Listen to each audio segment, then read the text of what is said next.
Instant loan लेना कोई rocket science नहीं होता है। लोन रिलेटेड एप्लीकेशन डाउनलोड करने के बाद कुछ ऑप्शंस को बस एग्री करना होता है।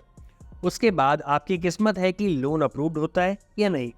ऐसे खेल में सिर्फ 5, 10 या 50 हज़ार रुपये तक का लोन आपको मिल सकता है। लेकिन आपको 5, 10 या 50 लाख का लोन चाहिए तो बताओ फिर कौन सा इंस्टेंट लोन का बटन काम आएगा। एक बड़े अमाउंट का पर्सनल लोन लेने के लिए आपकी दो चीज़ें बहुत अहम भूमिका निभाती है।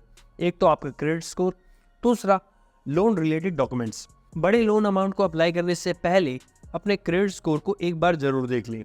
अगर आपका क्रेडिट स्कोर 700 पॉइंट से नीचे है तो पर्सनल लोन रिजेक्ट होने के चांसेस काफ़ी हद तक बढ़ जाते हैं। एक तरफ आपको मालूम चल गया होगा कि लो सिविल स्कोर आपके लोन रिजेक्ट होने का मुख्य कारण होता है, लेकिन वहीं दूसरी तरफ अगर आपका सिविल स्कोर 750 प्लस है और फिर भी आपका लोन रिजेक्ट हो रहा है तो क्या आप बता सकते हो कि आखिर कहाँ दिक्कत हो सकती है? मैं बता रहा हूँ, आप सुन लो। यहाँ दिक्कत सीधा सीधा आपके लोन एप्लीकेशन में लगाए गए डॉक्यूमेंट्स में हो सकती है। इसलिए क्रेडिट स्कोर के साथ आपको अपने लोन रिलेटेड डॉक्यूमेंट्स को भी एक बार बारीकी से वेरीफाई कर लेना चाहिए। आज की अपनी इस वीडियो में मैं आपको लोन रिलेटेड सभी मिनिमम और मैक्सिमम डॉक्यूमेंट के बारे में डिटेल में बताने वाला हूँ, जिनकी गैर मौजूदगी की वजह से आपका लोन रिजेक्ट हो सकता है। इसलिए वीडियो को तसल्ली से और एंड तक जरूर देखें। कहीं जल्दबाजी में आप कोई ऐसा डॉक्यूमेंट मिस ना कर दें जिससे आपका लोन रिजेक्ट हो जाए। वीडियो के एंड में मैं एक ऐसा सुपर सॉलिड एडवाइस भी आपको दूंगा जिसकी जानकारी ना होने की वजह से भी अधिकतर लोन रिजेक्ट हो जाते हैं। तो उस पॉइंट को तो बिल्कुल भी मिस मत करना, चाहे अभी स्किप करके उसी पॉइंट को भी देख सकते हो।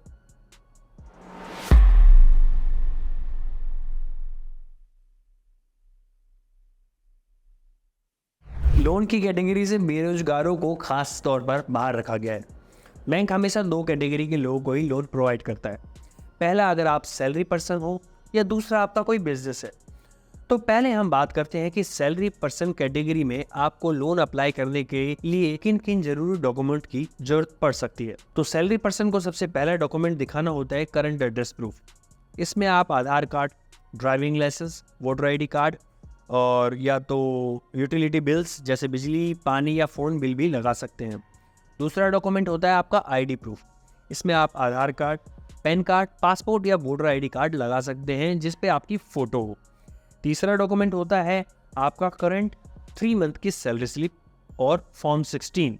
चौथा डॉक्यूमेंट भी होता है आपका लास्ट 6 मंथ का बैंक स्टेटमेंट जिस बैंक में आपकी सैलरी रिसीव होती है। पांचवा डॉक्यूमेंट होता है आपकी कंपनी का ID प्रूफ। कई बार ये ऑप्शनल ही होता है और इसकी ज़रूरत नहीं होती है, इसलिए इसे मैंने लास्ट में रखा है। हालांकि पहले 4 डॉक्यूमेंट बहुत ही ज़्यादा ज़रूरी होते हैं जिसके ना होने पर आपका लोन प्रोसेस स्लो हो सकता है। इसके अलावा हम कुछ हार्ड डॉक्यूमेंट्स की बात करें तो अगर आपके क्रेडिट स्कोर में कुछ कमी है तो आप अपने साथ लोन में किसी को एप्लीकेंट को जोड़ सकते हैं और उनके भी ऊपर बताए गए ये सभी डॉक्यूमेंट्स लोन एप्लीकेशन में अटैच किए जाते हैं।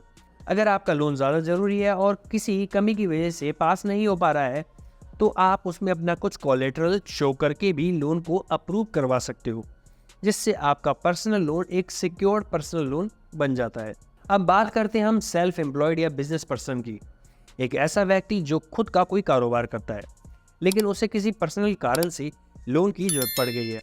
चलिए जानते हैं कि ऐसे कौन से डॉक्यूमेंट होते हैं जो एक सेल्फ एम्प्लॉयड व्यक्ति को पर्सनल लोन दिलाने में हेल्प कर सकते हैं। सैलरी पर्सन की तरह सेल्फ एम्प्लॉयड व्यक्ति को भी अपना current address proof, ID proof तो देना ही होता है। इसके अलावा उसे 2 साल का ITR यानी इनकम टैक्स रिटर्न भी देना होता है। लोन एप्लीकेशन में 1 साल की अपनी बैंकिंग स्टेटमेंट भी अटैच करने की जरूरत होती है। सेल्फ एम्प्लॉय व्यक्ति के लिए ये 4 डॉक्यूमेंट लोन अप्रूव करवाने में काफ़ी अहम भूमिका निभाते हैं। लेकिन अगर एक सेल्फ एम्प्लॉय व्यक्ति पर्सनल लोन की जगह अपने बिजनेस को एक्सपेंड करने के लिए बिजनेस लोन लेना चाहता है तो इस कंडीशन में थोड़े डॉक्यूमेंट्स भी चेंज हो जाते हैं। बिजनेस लोन लेने के लिए बिजनेस का GST सर्टिफिकेट और 2 साल का कंपनी का ITR दिखाना पड़ता है। इसके अलावा बिजनेस या रेजिडेंस एड्रेस में से एक पर उसका मालिकाना हक होना अनिवार्य होता है। साधारण शब्दों में कहूँ तो या तो आपका अपना घर होना चाहिए या आपका अपना ऑफिस। उम्मीद है कि डॉक्यूमेंट के बारे में आपको डिटेल में जानकारी मिल गई होगी। अगर अभी भी आपको कोई डाउट है तो अपने डाउट को नीचे कमेंट बॉक्स में ज़रूर लिखें। हम आपकी क्वेरी को जल्द से जल्द सॉल्व करने की कोशिश करेंगे। चलिए अब सुपर एडवाइस की बात करते हैं। लोन के दौरान एक ऐसी गलती जिसकी वजह से आपका लोन रिजेक्ट हो जाता है। ना ही ये क्रेडिट स्कोर है और ना ही ये डॉक्यूमेंट है कोई। इसे बैंकिंग की भाषा में कहते हैं FOIR, यानी fix obligation income ratio. Bank आपको आपकी इनकम के हिसाब से एक लिमिट तक ही लोन दे सकता है और ये लिमिट आपकी इनकम का अधिकतम 70% मानी जाती है। उदाहरण के लिए अगर आपकी मंथली सैलरी या इनकम 1 लाख रुपए है तो बैंक आपको 70,000 रुपये तक की EMI के अनुसार लोन प्रोवाइड कर सकता है। ऐसा बैंक इसलिए करता है क्योंकि हर एक इंसान के कुछ ना कुछ फिक्स एक्सपेंसेस होते हैं, जिसे बैंक सैलरी का 30% के रूप में काउंट करता है।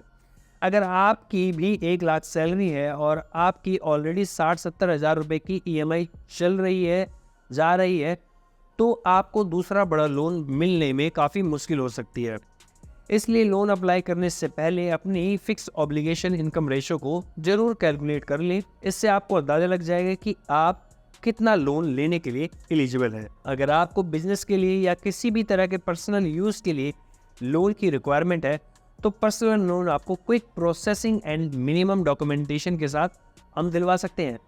अगर आपके सभी डॉक्यूमेंट्स रेडी हैं तो अब देर किस बात की। अगर आपको लोन की रिक्वायरमेंट है तो वीडियो में नीचे पट्टी पर दिए गए नंबर पर व्हाट्सअप करें। हमारे पास आपको लोन भी मिलेगा और फुल सपोर्ट भी मिलेगा। तो जल्द ही अगली किसी और वीडियो के साथ फिर आपसे मुलाकात करूंगा। तब तक के लिए अपनी सेहत का ख्याल रखिए। Bye bye.